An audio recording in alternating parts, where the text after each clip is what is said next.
Hello everyone. दोस्तों आज हम लोग ऑप्टिक्स का 23rd लेक्चर यानी 23वां लेक्चर आज हम लोग करेंगे और आज के लेक्चर में हम लोग सीखेंगे पब्लिक प्रिज्म फार्मूला के बारे में। ठीक है, प्रिज्म फार्मूला क्या होता है, कैसे उसको हम लोग प्रूफ करेंगे, वो सारे चीज़ के बारे में हम लोग डिस्कशन करेंगे। और लास्ट लेक्चर में हम लोगों ने लेंस मेकर फार्मूला पढ़ा था पब्लिक, और लेंस मेकर फार्मूला था 1/f is equal to refractive index of lens with respect to medium. जो लेंस था उस लेंस का मीडियम के रेस्पेक्ट में, उस लेंस को जिस मीडियम में रखेंगे पब्लिक, है ना, उसके रेस्पेक्ट में रिफ्रैक्टिव इंडेक्स लेते हैं -1 1/r1 -1/r2। ये फॉर्मूला हमने आप लोगों को बताया था पब्लिक, इस पे कुछ कुछ डिस्कशन भी किए थे, है ना, कॉन्सेप्ट कि कॉन्वेक्स लेंस कॉन्वर्जिंग होगा, डाइवर्जिंग होगा, प्लेन ग्लास स्लैब होगा। वो डिपेंड करेगा कि किस मीडियम में उसको रखा गया है, वो मीडियम पर डिपेंड करेगा पब्लिक कि किस मीडियम में वो लेंस को रखा गया है। ठीक है, कभी कभी क्वेश्चंस ऐसे भी पूछता है, थोड़ा ध्यान देंगे आप लोग कि अगर ये वाटर है, मान लिया जाए वाटर, अब पानी के अंदर पब्लिक एयर का बबल है, पानी के अंदर बुलबुला है, ये देख लीजिए हवा का बुलबुला है, हालांकि ये दोनों पोर्शन उठा हुआ है। तो एयर बबल इनसाइड वाटर, ये एयर बबल हो गया पब्लिक और ये हो गया वाटर। मतलब वाटर के अंदर एयर बबल वो कैसा बिहेव करेगा, कैसा उसका बिहेवियर होगा पब्लिक, है ना, हवा पानी के अंदर जो एयर बबल होगा वो कैसा बिहेव करेगा। तो बहुत सिंपल है पब्लिक, इसका हमको बिहेवियर निकालना है। और बाहर जो मीडियम है ना, बाहर जो मीडियम है वो मीडियम का रिफ्रैक्टिव इंडेक्स पब्लिक देख लीजिए इस हवा से ज़्यादा है। अगर इसका हम इसके बारे में बात करें तो इसका 1 होगा, और बाहर जो मीडियम है इसका रिफ्रैक्टिव इंडेक्स वाटर है तो 4/3 होगा। ऑब्वियसली वाटर का 4/3 इससे ज़्यादा है। मतलब आप इसको अगर μ2 बोलें और इसको μ1 बोलें तो पब्लिक μ2 बड़ा है μ1 से। बाहर वाला मीडियम का रिफ्रैक्टिव इंडेक्स अंदर वाला मीडियम के रिफ्रैक्टिव इंडेक्स से बड़ा है। तो अगर हम पब्लिक इसके बिहेवियर की बात करें, माने फोकल लेंथ की अगर हम लोग बात करें, तो 1/f is equal to refractive index of this माने 1 with respect to medium, medium माने बाहर 2 है, -1 1/r1 -1/r2। अगर बात करें पब्लिक तो ये हो जाएगा μ1/μ2 -1 1/r1। देखिए पब्लिक पहला कर्व ऐसे है तो उधर साइड में होगा +r ले लेते हैं, और दूसरा कर्व इधर का है तो -r होगा। तो 1/f इज इक्वल टू, अगर हम देखें पब्लिक एलसीएम लेकर के, तो μ1 - μ2 डिवाइडेड बाय μ2 इंटू कितना हो जाएगा 2/r होगा ना, minus minus plus 1/r plus 1/r 2/r हो जाएगा। तो आप देखिए पब्लिक बड़ा कौन है, μ2, μ2 बड़ा है μ1 छोटा है, तो ये छोटा और बड़ा, छोटा में से बड़ा जाएगा तो ऑब्वियसली निगेटिव आएगा पब्लिक। तो आप देख लीजिए फोकल लेंथ निगेटिव हो गया। इसका मतलब ये हुआ पब्लिक कि जो भी लाइट ऐसे है ना, ऐसे ऐसे ऐसे गोल टाइप के है पब्लिक, है ना, एयर बबल है, हवा का बुलबुला है, उठा हुआ रहता है ऐसे दोनों तरफ, लेकिन जनरली है कॉन्वेक्स के शेप में, दोनों तरफ उठा हुआ। तो लेकिन पब्लिक इसके बाहर का मीडियम का रिफ्रैक्टिव इंडेक्स इससे ज़्यादा है, तो जो लाइट आएगा ना पब्लिक वो डाइवर्ज कर जाएगा, क्योंकि फोकल लेंथ निगेटिव है, लेफ्ट साइड में आएगा पब्लिक निगेटिव, इधर इधर इधर फोकस मिलेगा ना लेफ्ट साइड में, तो डाइवर्जिंग। यानी आप कॉन्वेक्स जरूर है लेकिन ये डाइवर्जिंग लेंस की तरह काम करेगा, क्योंकि फोकल लेंथ इसका क्या रहा है पब्लिक, नेगेटिव। तो मेरे कहने का मतलब इधर कहीं फोकस मिलेगा, इधर तभी मिलेगा जब ये लाइट डाइवर्ज करेगा, फैलेगा, तब ना आता हुआ प्रतीत पीछे से होगा। यानी पानी के अंदर जो एयर बबल होता है ना वो डाइवर्जिंग लेंस की तरह काम करता है। आप कह सकते हैं air bubble inside water, air bubble inside water behaves like diverging lens, diverging lens, air bubble inside water behaves like diverging lens, है ना, पानी के अंदर जो बुलबुला होगा वो डाइवर्जिंग लेंस की तरह बिहेव करेगा। तो ये आप कर सकते हैं, ठीक है, नोट कर लेंगे इसको।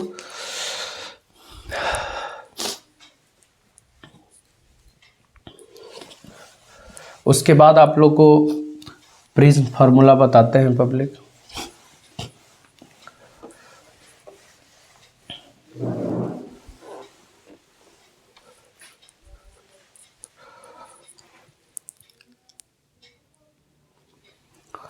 चलिए हम लोग प्रिज्म फार्मूला की बात करें पब्लिक।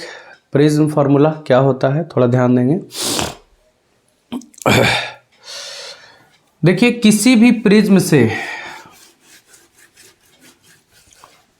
ध्यान देंगे ये prism formula,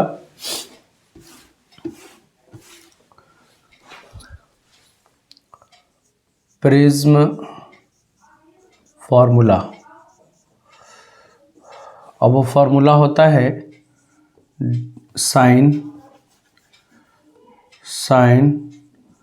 delta min plus A बटा 2, डेल्टा मीन मतलब मिनिमम डेविएशन, और बटा साइन ए बटा 2 बराबर म्यू। देख लीजिए ये फॉर्मूला है public. Sine delta min plus A बटा 2, sine delta min plus A बटा 2 बटा साइन ए बटा 2 बराबर म्यू। ये प्रिज्म फार्मूला है, ठीक है। ये प्रिज्म फार्मूला है पब्लिक, इसको आप ध्यान देंगे। Prism formula, prism formula, prism formula यही है, sign delta min plus A बटा 2 बटा साइन ए बटा 2 बराबर म्यू। अब ये फार्मूला थोड़ा ध्यान देंगे पब्लिक। ये फार्मूला हम लोग कैसे प्रूफ करेंगे कि पहले फिगर हम लोग ड्रॉ करते हैं प्रिज्म के लिए। देख लीजिए पब्लिक ये प्रिज्म है, ध्यान से समझेंगे। ये प्रिज्म है, ये प्रिज्म का फ्रंट हिस्सा है पब्लिक। आप फ्रंट से सामने से देखेंगे तो ऐसा ही ट्रायंगल शेप में ये दिखेगा। इसको हम लोग बोलते हैं एंगल ऑफ प्रिज्म। नाम दे दीजिए प्रिज्म का ए बी और सी। प्रिज्म का नाम दे दीजिए A B C. B C हो गया बेस, बी सी हो गया बेस, ए हो गया angle of prism. B C हो गया बेस, ए हो गया एंगल ऑफ प्रिज्म। अब देख सकते हैं बी सी बेस कहते हैं और ये एंगल ऑफ प्रिज्म हो गया, इसका नाम ए बी सी। एक ये लेंस है, ऑब्वियसली शीशा का बना हुआ है तो रिफ्रैक्टिव इंडेक्स कुछ होगा म्यू। इधर हवा है पब्लिक तो रिफ्रैक्टिव इंडेक्स 1 होगा। बाहर इसके आसपास में हवा है तो उसका रिफ्रैक्टिव इंडेक्स 1, और ये लेंस है तो इसका रिफ्रैक्टिव इंडेक्स म्यू। लाइट हमने इंसिडेंट करवाया पब्लिक, देखिए यहाँ पे, और ये लाइट है मोनोक्रोमेटिक। मोनोक्रोमेटिक इसलिए क्योंकि जब आप सिंगल वेवलेंथ का लाइट है, मोनोक्रोमेटिक मतलब वही हुआ सिंगल वेवलेंथ वाला लाइट। अगर आप कोई वाइट लाइट इंसिडेंट कराते हैं ना तो ये डिस्पर्स कर जाएगा, 7 अलग अलग कलर में बढ़ जाएगा। वो नहीं, हमने किसी सिंगल वेवलेंथ वाला लाइट को इंसिडेंट करवाया तब उसका डेविएशन होगा। तो देखिए पब्लिक इंसिडेंट हुआ, ये हम लोग नॉर्मल बना लिए, ध्यान रखेंगे ये normal, this is the normal. Normal मतलब 90 डिग्री का एंगल है। तो इंसिडेंट नॉर्मल, इंसिडेंट और नॉर्मल के बीच का एंगल, एंगल ऑफ इंसिडेंस हो गया पब्लिक आई। अब ये जाता सीधा, अब ये जाता सीधा, लेकिन क्या सीधा जाएगा? नहीं सीधा जाएगा, बिकॉज कि यहाँ पर पब्लिक मीडियम चेंज हो रहा है, रेयरर से डेंसर में जा रहा है। ये रेयरर है, इधर डेंसर है, और रेयरर से डेंसर में जाएगा पब्लिक तो नॉर्मल के तरफ मुड़ेगा, माने सीधा नहीं जाएगा, नॉर्मल के तरफ मुड़ेगा। तो ये सीधा नहीं जाएगा नॉर्मल की तरफ, ये नॉर्मल है इसके तरफ मुड़ेगा, मुड़ा नॉर्मल की तरफ, मुड़ गया। फिर इंसिडेंट हुआ, ये फिर हम लोग नॉर्मल बना देते हैं, यहाँ पे देख लीजिए नॉर्मल हो गया। इंसिडेंट लाइट ये नॉर्मल, इंसिडेंट और नॉर्मल के बीच का एंगल, एंगल ऑफ इंसिडेंस, इसको आर मान लेते हैं पब्लिक, इसको आर डैश मान लेते हैं। फिर ये सीधा नहीं जाएगा क्योंकि डेंसर से रेयर में जा रहा है, ग्लास डेंसर मीडियम है और उधर हवा रेयर है, तो सीधा नहीं जाएगा नॉर्मल से दूर, सीधा नहीं जाएगा नॉर्मल की तरफ नहीं जाएगा, नॉर्मल से दूर, नॉर्मल से दूर मतलब इधर जाएगा। देख लीजिए पब्लिक नॉर्मल से दूर चला गया। एक लाइट जा रहा था इधर, मतलब ये इंसिडेंट और ये इमर्जेंट, तो इंसिडेंट और इमर्जेंट के बीच जो ये वाला एंगल बनेगा पब्लिक, उसको हम लोग कहते हैं डेविएशन। इसको बोल दिए incident monochromatic light, incident light, और वो निकला है इसको हम लोग बोलेंगे emergent light. Emergent light, emerge करना मतलब निकलना। ये एंगल ऑफ इमर्जेंस हो गया पब्लिक ई, ये एंगल ऑफ इंसिडेंस हो गया आई। इंसिडेंट लाइट और इमर्जेंट लाइट के बीच जो एंगल बनेगा पब्लिक, उसको हम लोग कहते हैं deviation, delta.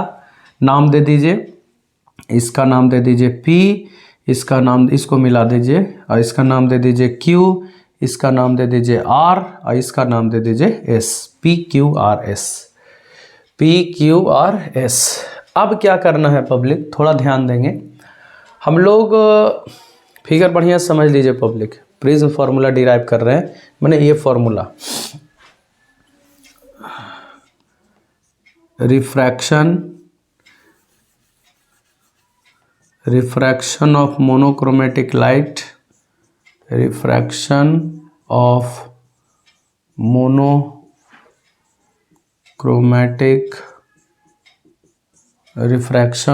Monochromatic light through prism have been shown in figure,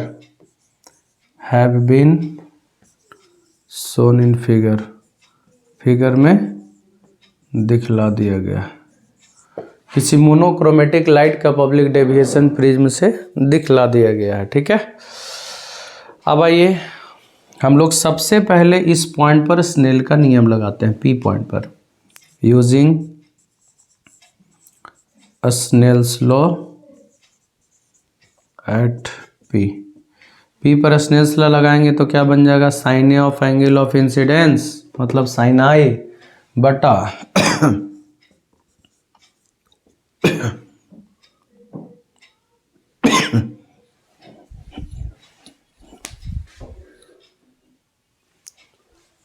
तो पब्लिक यहाँ पर हम लोग Snell's law लगा रहे हैं P पॉइंट पर। Snell's law कहता है sine A of angle of incidence to the sine A of angle of refraction is equal to refractive index of second medium. Second medium मतलब हो गया जिसका रिफ्रैक्टिव इंडेक्स म्यू है, और first medium हो गया पब्लिक इधर, सेकेंड ये फर्स्ट ये है ना, यहाँ से हाईलाइट जा रहा है ना, तो सेकेंड मीडियम का रिफ्रैक्टिव इंडेक्स बटा फर्स्ट मीडियम का रिफ्रैक्टिव इंडेक्स, यानी आप कह सकते हैं साइन आई बटा साइन आर बराबर म्यू बटा 1। इसको इक्वेशन नंबर मान लेते हैं फर्स्ट, साइन आई बटा साइन आर बराबर म्यू बटा 1, और इसको इक्वेशन नंबर हम लोग मान लेते हैं फर्स्ट। साइन आई बटा साइन आर बराबर म्यू 2 बटा म्यू 1 है ना, इसको इक्वेशन नंबर मान लेते हैं फर्स्ट। देखिए पब्लिक, प्रिज्म फार्मूला में कुछ कुछ मिलने लगा है। यहाँ पे साइन था तो साइन, साइन है तो साइन, आई के जगह पर खाली इतना हम लोग को लाना है और आर के जगह पर हम लोग को इतना लाना है, म्यू तो आ ही गया है ना, तो आई और आर का मान निकालना है पब्लिक, बाकी का कैलकुलेशन है, ठीक है।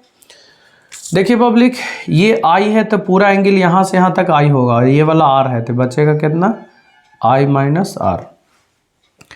ये आर डैश है, ई है तो पूरा ई होगा, ई में से आर डैश घटा देंगे तो ई माइनस आर डैश।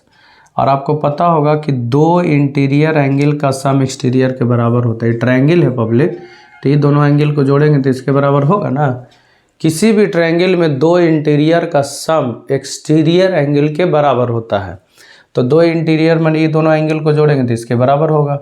तो वही चीज़ है, ये दोनों को जोड़ेंगे तो डेविएशन मिलेगा पब्लिक। तो चलिए सबसे पहले हम लोग चलते हैं इस क्वाड्रिलेटरल में, ए पी क्यू आर, ये सब ताम झाम कर रहे हैं पब्लिक सिंपल आई और आर निकालने के लिए, ठीक है।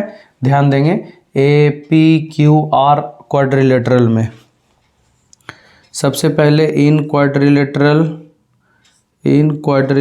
मैंने चतुर्भुज, चार भुजा वाला, ए पी क्यू आर, ये क्वाड्रिलेटरल में हम लोग चलते हैं public, A P Q are.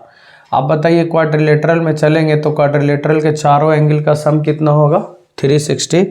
तो एंगल ए ले लेंगे प्लस ई वाला एंगल लेंगे public, A P Q, angle A P Q ले लेंगे, और plus angle P Q are ले लेंगे, एंगल पी क्यू आर ले लेंगे, और प्लस एंगल क्यू आर ए लेंगे, है ना, एंगल क्यू आर ए, और चारों का जोड़ 360 डिग्री के बराबर होगा।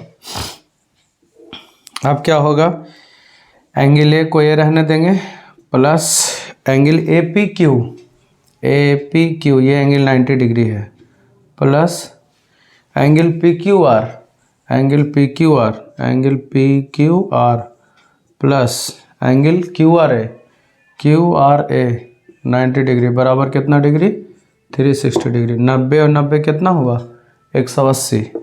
तो angle P Q R is equal to 90 90 180 घटाएंगे तो 180 बचेगा और ये उधर जाएगा तो -a, यानी एंगल पी क्यू आर जो होगा पब्लिक 180 - a के बराबर होगा। मतलब ये वाला जो एंगल होगा 180 - a के बराबर होगा।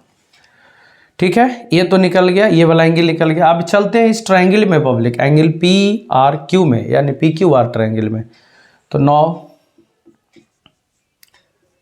In triangle P Q are में, ठीक है, पी क्यू आर में तीनों एंगल का जोड़ 180 होगा, R plus R dash plus 180 - a, तीनों को जोड़ेंगे तो 180 होगा, क्योंकि ट्रायंगल के तीनों एंगल का सम 180 होता है ना। तो यहाँ पे आर हो गया, यहाँ पे आर डैश हो गया, यहाँ पे 180 - a बराबर 180, ये कैंसिल हो गया। R plus R dash minus a is equal to कितना हो जाएगा पब्लिक 0, मतलब आप -1 उधर कर दीजिए तो ये हो जाएगा, ई तो जाके कट जाएगा 180 180, अब माइनस उधर जाएगा तो प्लस ई, इसको इक्वेशन नंबर आप मान लीजिए सेकंड। यानी आप समझ लीजिए कि आर प्लस आर डैश का मान a के बराबर होगा, आर प्लस आर डैश का मान किसके बराबर होगा, a के बराबर होगा। यहाँ पे 2 हो गया। अब चलते हैं पब्लिक, देख लीजिए यहाँ पर कि दो इंटीरियर का सम, ये दोनों इंटीरियर एंगल का सम एक्सटीरियर के बराबर होगा। अब यहाँ पे हम लोग ऊपर से थोड़ा सा इरेज करना शुरू करते हैं धीरे धीरे, है ना, कुछ कुछ नोट भी कर लीजिए ऊपर से पब्लिक। देखिए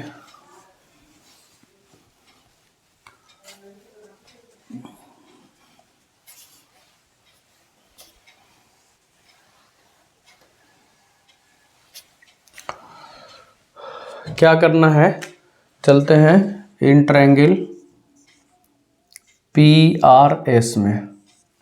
देख लीजिए पी आर एस ट्रायंगल में चल रहे हैं, पी आर एस, दो इंटीरियर का सम एक्सटीरियर के बराबर होगा, यानी आई माइनस आर जोड़ ई माइनस आर डैश जोड़ेंगे तो किसके बराबर होगा, डेल्टा के बराबर। I minus R plus E minus R dash is equal to delta. Public यहाँ पे हो जाएगा आई प्लस ई जोड़ दीजिए, अब माइनस कॉमन कर लीजिए तो आर प्लस आर डैश बराबर कितना हो जाएगा, डेल्टा। पब्लिक आई प्लस ई माइनस ए, क्योंकि आर प्लस आर डैश का मान ए आ चुका है ना, इज इक्वल टू डेल्टा। तो यहाँ से आई प्लस ई का मान हो जाएगा डेल्टा प्लस ए के बराबर। पब्लिक इसको इक्वेशन नंबर मान लेते हैं 3rd। अब क्या करना है, एक छोटा सा याद रखना है पब्लिक, बात याद रखना है इसमें कि किसी भी प्रिज्म से ये डेविएशन का वैल्यू मिनिमम तब होगा जब angle of incidence angle of emergence के बराबर होता है। कंडीशन को याद रखना है कि मिनिमम डेविएशन होने का कंडीशन ये है कि एंगल ऑफ इंसिडेंस और एंगल ऑफ इमर्जेंस दोनों इक्वल होना चाहिए और आर का वैल्यू आर डैश के बराबर होना चाहिए। यानी फॉर मिनिमम डेविएशन, ध्यान रखेंगे, फॉर मिनिमम डेविएशन के लिए through prism, minimum deviation through prism माने लाइट का प्रिज्म से मिनिमम डेविएशन के लिए आई का मान ई के बराबर होना चाहिए और आर का मान आर डैश के बराबर होना चाहिए। मतलब आई का मान ई के बराबर होना चाहिए और आर का मान आर डैश के बराबर होना चाहिए।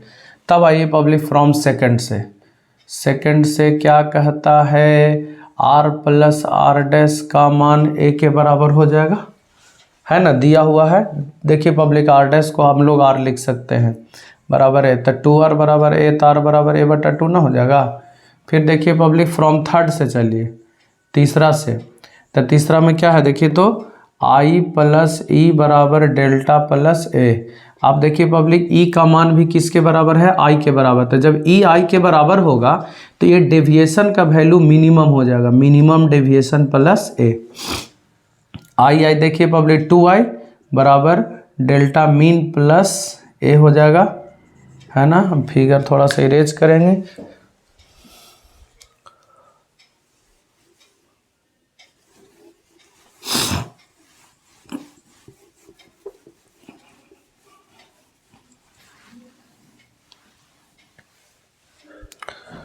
देखिए public 2i is equal to हो जाएगा डेल्टा मीन प्लस ए, यानी i का मान हो जाएगा डेल्टा मीन प्लस a/2 हो गया, आई का मान निकल गया, आर का मान निकल गया। यानी कुछ किए नहीं है पब्लिक, थोड़ा सा ध्यान देना, पहले स्नेल्स लॉ लगाना है, फिर क्वाड्रिलेटरल से आर और वार्मर में रिलेशन निकाल के ई वाला वैल्यू निकाल देना है। तो एक इक्वेशन बन गया आर आर वन और ए के बीच का। फिर उसके बाद में डेविएशन से फार्मूला लगाना है, मैंने एक्सटर्नल एंगल, दो इंटीरियर का सम एक्सटीरियर के बराबर था, तो वहाँ से आई में रिलेशन निकल गया। अब पब्लिक एक कंडीशन याद रखना है, हमने बताया आप लोग को कि प्रिज्म से किसी लाइट का मिनिमम डेविएशन हो, इसके लिए आई का मान ई के बराबर, मैंने angle of incidence angle of emergence के बराबर, आर का मान आर डैश के बराबर, तो उससे निकाल लिए आर और आई का मान। अब ये दोनों का वैल्यू आई और आर का मान पुट कर देंगे फर्स्ट में। Now putting the value of I and R in equation number first.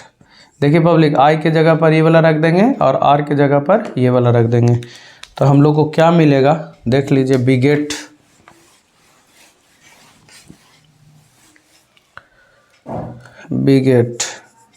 हम लोग को देखिए क्या मिलेगा पब्लिक, साइन आई था, आई के जगह पर कितना है, डेल्टा मीन प्लस ए बटा 2, साइन आर था, आर के जगह पर ए बटा 2 बराबर कितना हो जाएगा, म्यू। इसी को हम लोग बोलते हैं प्रिज्म फार्मूला। ध्यान रखिएगा पब्लिक, साइन आई बटा साइन आर बराबर म्यू, और आई के जगह पर इतना निकाल के लाएं, आर के जगह पर इतना निकाल के लाएं, पुट कर दिए, आंसर आ गया।